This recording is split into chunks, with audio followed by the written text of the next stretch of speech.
Hello friends, welcome to my rocking support YouTube channel. तो channel पे नए हो तो प्लीज़ एक बार लाइक शेयर एंड सब्सक्राइब कर देना और बेल वाला आइकन भी थोड़ा सा प्रेस करके रखना। तो आज का वीडियो का टॉपिक होगा how to uninstall Eclipse IDE from Windows 10 operating system. तो विंडोज 10 ऑपरेटिंग सिस्टम से हम लोग इक्लिप्स आईडी को कैसे अनइंस्टॉल करेंगे।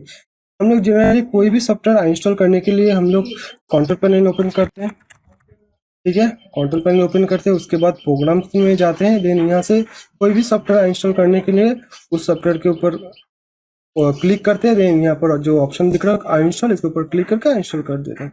लेकिन यहाँ पर इक्लिप्स आईडी आपको नहीं मिल रहा है। देखो यहाँ से इक्लिप्स आईडी नहीं मिल रहा है, तो आप कैसे यहाँ से अनइंस्टॉल करेंगे। ठीक है, यहाँ से आप लोग को इंस्टॉल नहीं कर पाओगे इक्लिप्स को। ठीक है, तो इसको क्लोज करते हैं। अभी हम लोग इसको अनइंस्टॉल करेंगे। चलो देखो, तो दिस पीसी में जाएंगे, उसके बाद सी ड्राइव के अंदर जाएंगे। देन यहाँ से आपको दिख रहा है यूजर्स, इसके ऊपर क्लिक करेंगे। उसके बाद यूजर्स नेम है, उसके ऊपर क्लिक करेंगे। देन यहाँ से इक्लिप्स को आपको सर्च करना है। देखो यहाँ पर इक्लिप्स दिख रहा है, ठीक है। तो इसको थोड़ा बड़ा कर देते हैं, लार्ज। Okay, large Eclipse. देखो डॉट इक्लिप्स बोल के जो फाइल है, तो यहाँ से देखो यहाँ पर सबको दिख रहा है उसका। तो डॉट इक्लिप्स का जो फाइल है, इसको हम लोग डिलीट करेंगे। ठीक है, तो इसको डिलीट कर देते हैं। ठीक है, देन यस, डिलीट हो गया। देन यहाँ पर देखो और एक फोल्डर दिख रहा है, मेन फोल्डर इक्लिप्स का।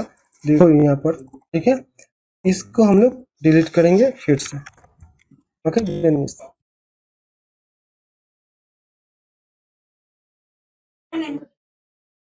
ओके ओके हो गया। इसको क्लोज कर दो विंडो को।